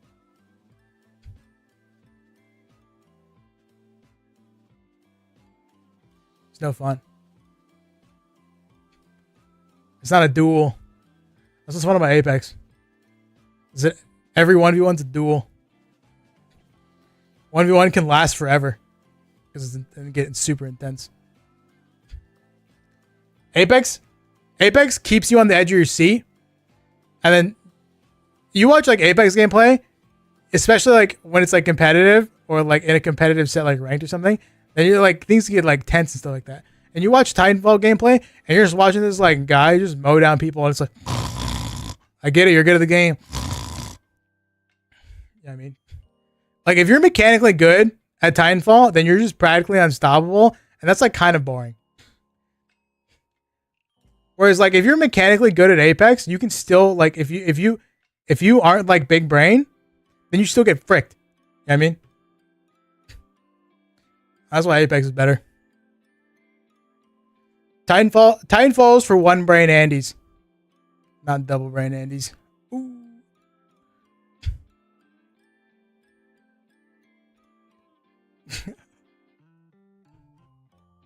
Titanfall's still fun though. I love playing Titanfall.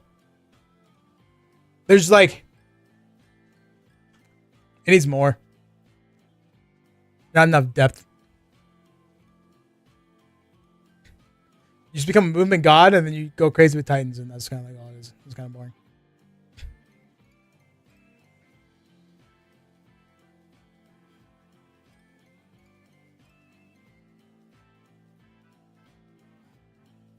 Flying across the map and trickshotting someone is way cooler than standing still and ADSing with your LMG.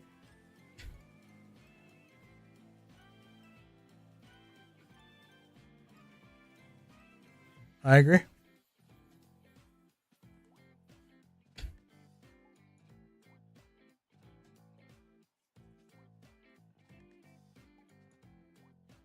I agree. It's a good thing you play like that, you're a bum. Just don't play like that. See, and that's the thing. Being a movement god on Apex is way more fun, is way more like interesting and fun than being a movement god on Titanfall, because Titanfall is literally like a game based around movement. And like Apex is, don't get me wrong, Apex is still a movement shooter, but it's like so much harder to be good at movement, I feel like.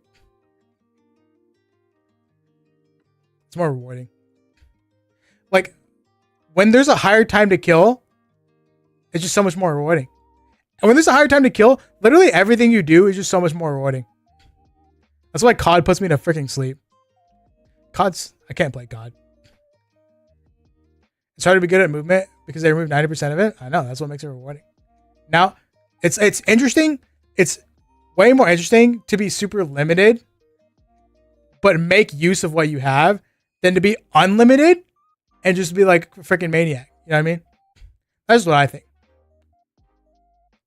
That's how I feel in like stories and stuff like that.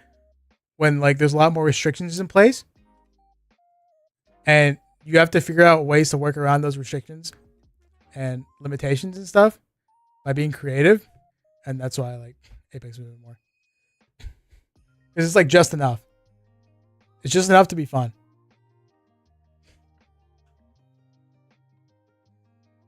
Apex needs to buff movement. Maybe a little bit. I don't think they need to buff movement. They just need to nerf everything else. I really like movement tech in games, but sadly, the only shit I've been able to commit to is Lucio in Overwatch, like 400 hours. Omega level Overwatch. Omega level Overwatch. Trash, I saw some of your TikToks that you post on your Overwatch. About Overwatch. On Overwatch.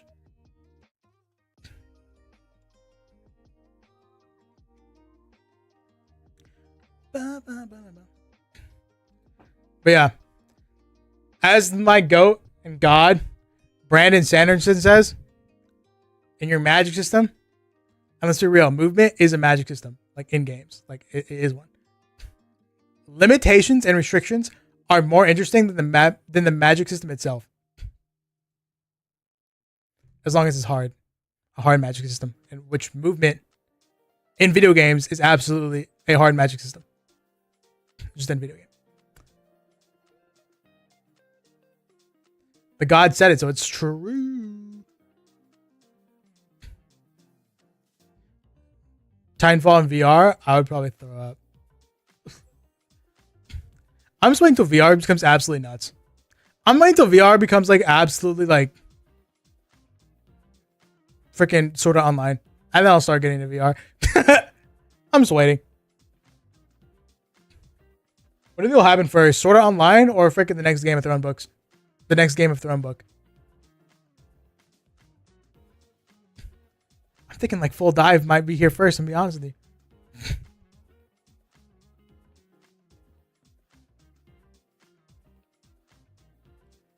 The only thing I've been watching on Twitch for no reason, these channel points are racking up. How many do you have? So basically Kaioken greater than Super Saiyan. I don't watch Dragon Ball, so you're gonna have to like explain that to me. If Full Dive VR was a thing, then Titanfall would absolutely just blow Apex out of the water. Purely from the Titan aspect of it. Have you guys watched or read Shangri-La Frontier? It's a full dive anime / manga / light novel. And you know, it's like he doesn't get like trapped in there, he just like plays the game or whatever. But one of the arcs, I guess, where he's playing like this mecha game.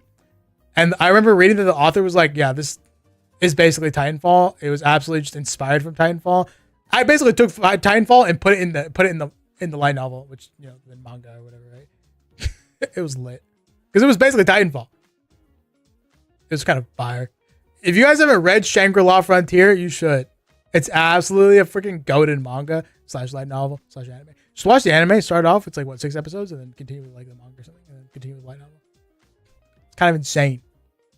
Shangri-La Frontier is nuts. Alright.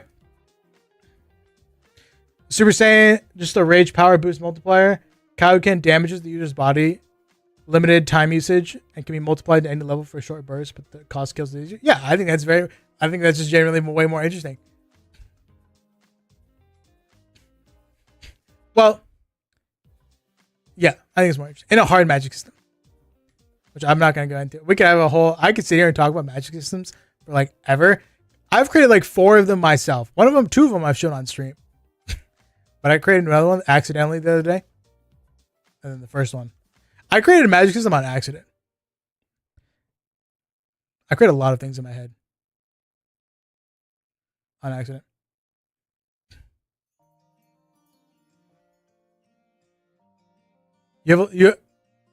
Some takes I disagree with. Like what? Titanfall finishers on Apex? Like the pilot finishers? Or like... Do Titans have finishers? I can't remember. Incantation? Dude, incantation. D&D levels, D&D magic systems and like incantations where you're like fireball or something like that. So boring, bro. In 2023, really? Get me out of here. Classic fantasy setting. You got your elves, you got your dwarves, you got your orcs. Get me out of here, bro. Catch me freaking falling asleep. But it's not just fireball. You gotta spit some gibberish. Yeah, still, your classic spell books and spells and written down. You got your mages and like, come on, give me something different. Give me something new. It can be, but I was saying the general concept as a whole now is Japanese authors for real just copy whatever RPG mechanics they've been playing. Oh, for real, dude. Hunter x Hunter is a video game. Also rip off of JoJo No Cap.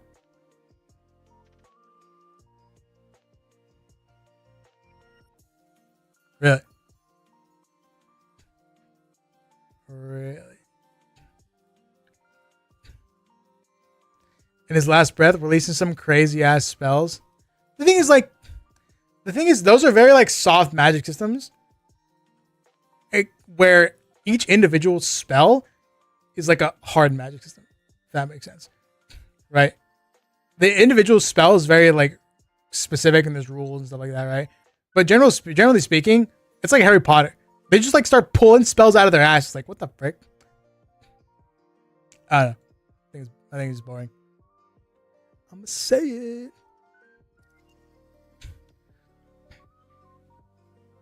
Don't compare it to Harry Potter. I'm just talking about like just Harry Potter Magic's ass. That is true. It's pretty bad. Titanfall finishes or Apex finishes? What do you like more? I like Apex finishes more because there's Loba's ass. I feel like there's no way to innovate in the magic system. Maybe something outside of the box. No, okay, listen here, bro. First of all, Apex has got baddies. Automatically wins.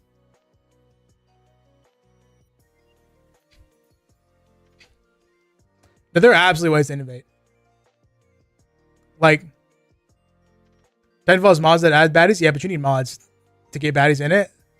That's why it's an L, because you need extra things to get baddies.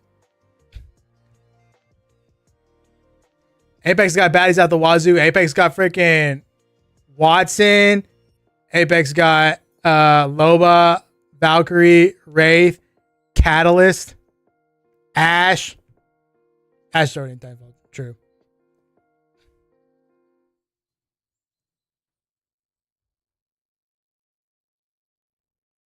I think match system is how fun they can get. Titan does he? Listen, you're not gonna change my mind. I think you need to give up. Like, I think the Mistborn magic system, like, you heard me talk about Mistborn a frick ton, but like when you swallow a certain metal, you can burn that metal in your stomach, and then based off the metal you're burning, you get a certain ability. Like you get super strength. You can like telekinetically push a metal, or you can telekinetically pull a metal towards you. You can rile up people's emotions. You can soothe people's emotions. You know what I mean? Just from like swallowing certain metals and burning them. That's freaking dope. Things like that. Mistborn is sick. I gotta read it though. Just like magic systems like that are so much cooler in my opinion. Like you got like Stormlight. You can, for reading order, I do. I can send it to you if you want. You can change the direction gravity is affecting you or affecting somebody else. You can adhere things together. So you can touch something and touch something else and make them stick together. And there's like a bunch of other things. All right, bye. Thanks for hanging. There's just like a lot of ways, a lot of things you can do.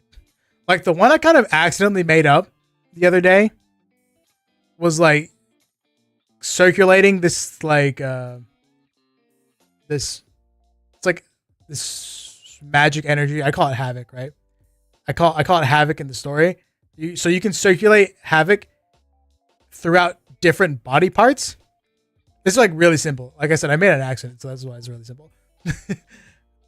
People are born with specific body parts they can circulate it through, right? So somebody can be born being able to circulate it through their legs, or somebody can be born circulating it through your hands, or somebody else with your arms, or somebody else with your upper torso, or your lower torso, or your head, right?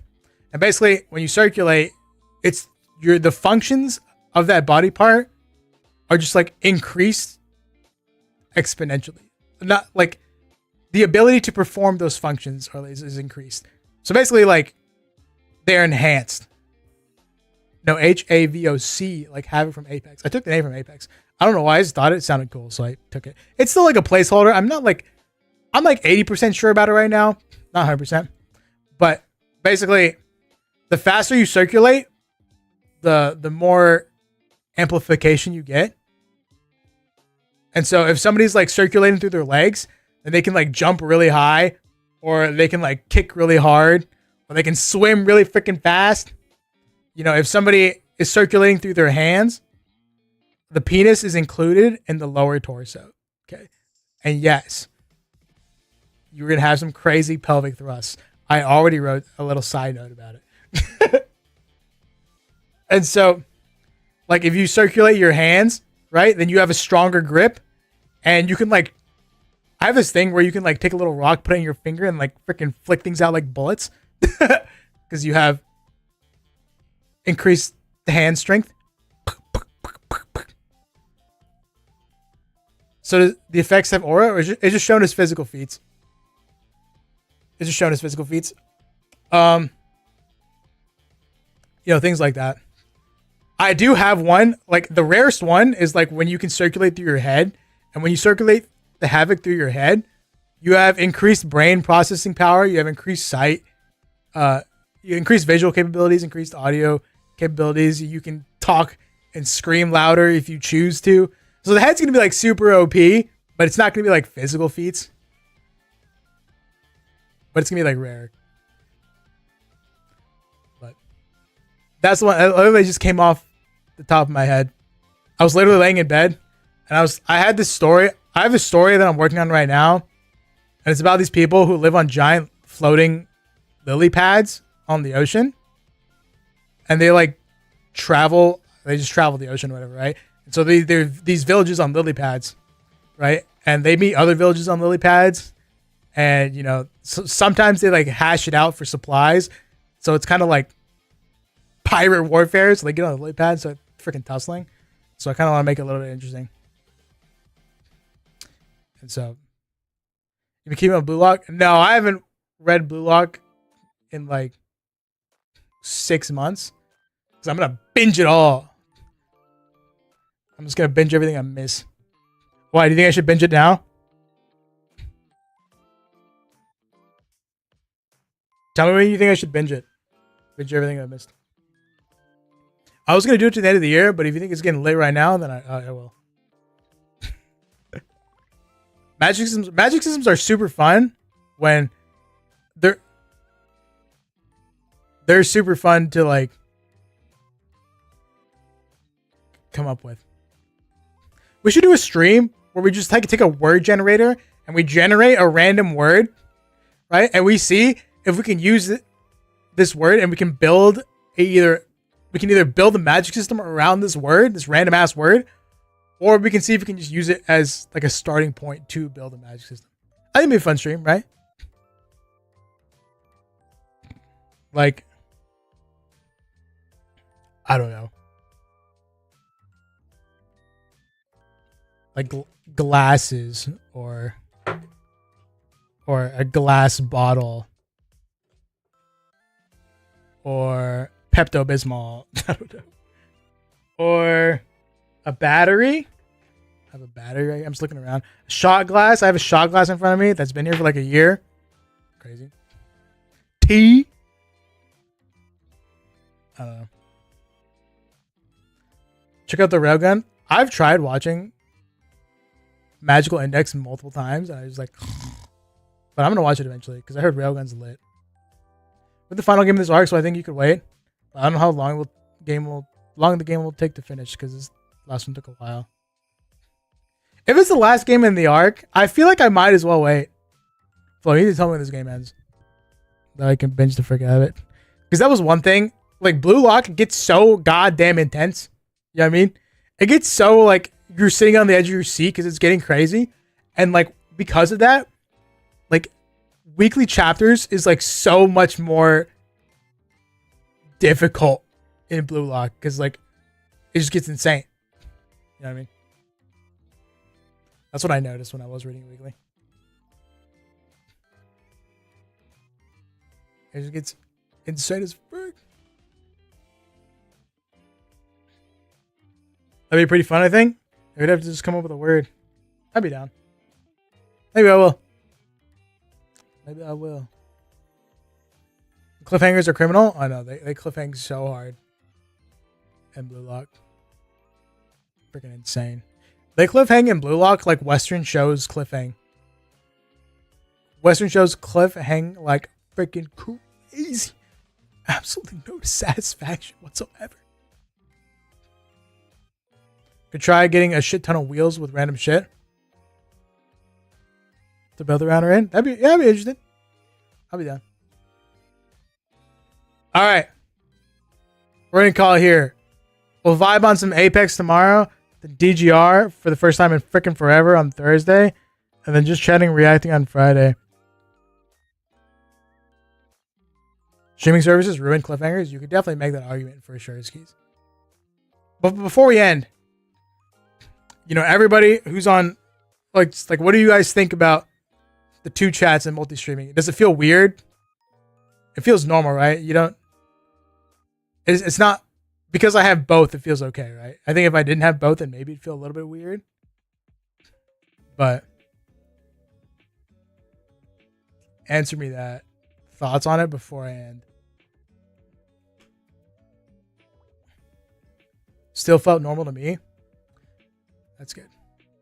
I barely noticed it halfway. I just gotta look up for what YouTube's saying. All right, that's good. That's what I wanted.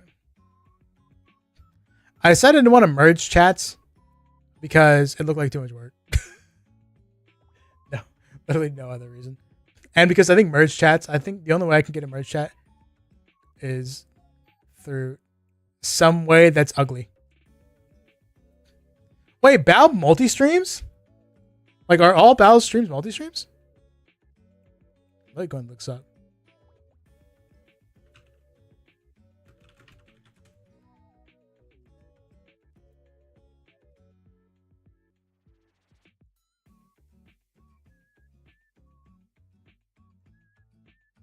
Maybe not.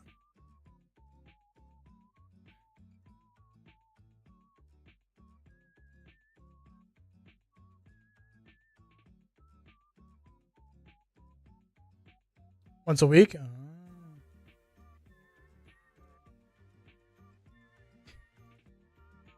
Apparently Kaiza is drunk streaming right now. Kusa. You ever thought how Kaiza kind of sounds like Coochie?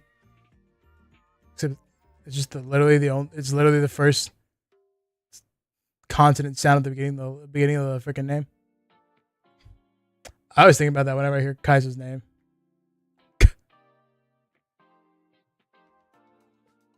I don't know. I definitely did it. Yeah, that's fair. I just I think about all the time. Listen, before we end, I need to show you guys. This is literally my Roman Empire.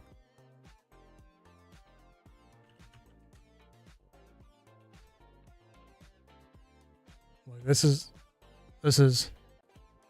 my Roman Empire. I want you to know this is gonna be the most egregious thing one of the most egregious things you've ever seen. And I am not exaggerating when I say I think about this maybe like 2 to 3 times a week. Okay. All right. So you know how like when you helicopter your dick, right? Your dick just kind of like moves around like that or whatever, right? Right? You like swing it around and it like moves around in a circle. Okay. So I always think about the literal opposite of that. Okay. So I think about how, like, say you were standing here, right? Or like floating here. I don't know, right? And you have your dick sticking out. I think about if your dick stayed put, but your entire body was the one that was spinning instead, right? So your entire body is going like crazy. Ooh, but your dick is like still. Like, right? It's like, it doesn't move, but the rest of you spin. So it's like a reverse helicopter. Honestly, it's more like a regular helicopter, to be honest. I think about this like 2 to 3 times a week. I've been thinking about this 2 to 3 times a week. I want to say for the past solid like 2 years. Like, I think about this shit all the time. Like, if there was like a contraption or something that like a giant freaking wheel that somebody was like strapped to, right? Strap. And then their dick should be lower. But their dick's out here, right? And then you start spinning the frick out of this contraption. I don't know, man. This, like I said, that's my Roman Empire.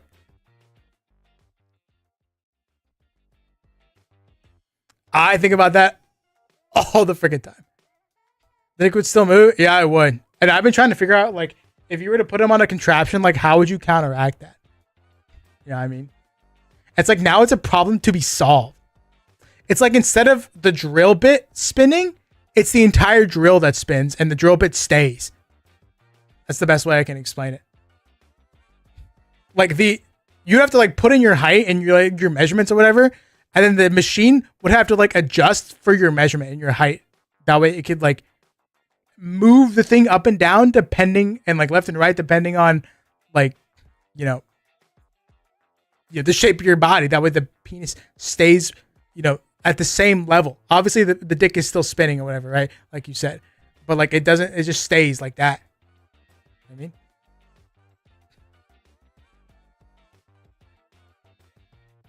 I think the musculature in our bodies are made for 360-degree turning, especially about our dicks. Oh, no. It's just something that I need to see achieved because I've spent so much time thinking about it. Like I need to see, I need a machine to do it. It needs to adjust for your height. I need to achieve this wild. I just like when you think about something this often for like over a year, like you just can't get out of your mind. Like it needs to be made a reality. I don't know. Sounds medieval? Oh, 100%. It looks like a medieval torture device for sure, Ski.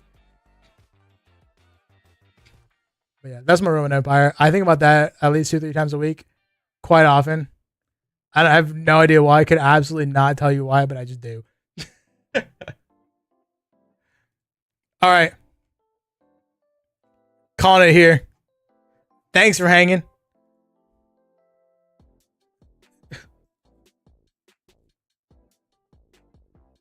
You do you.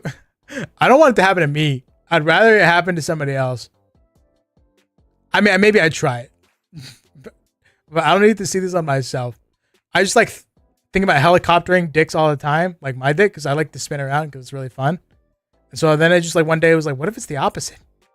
And then now it's just been stuck in my head for the longest time. All right. Have a good one. I'll catch you later. I'll see you tomorrow at 7 p.m. This guy's got a dick in his brain. What can I say? Just like that.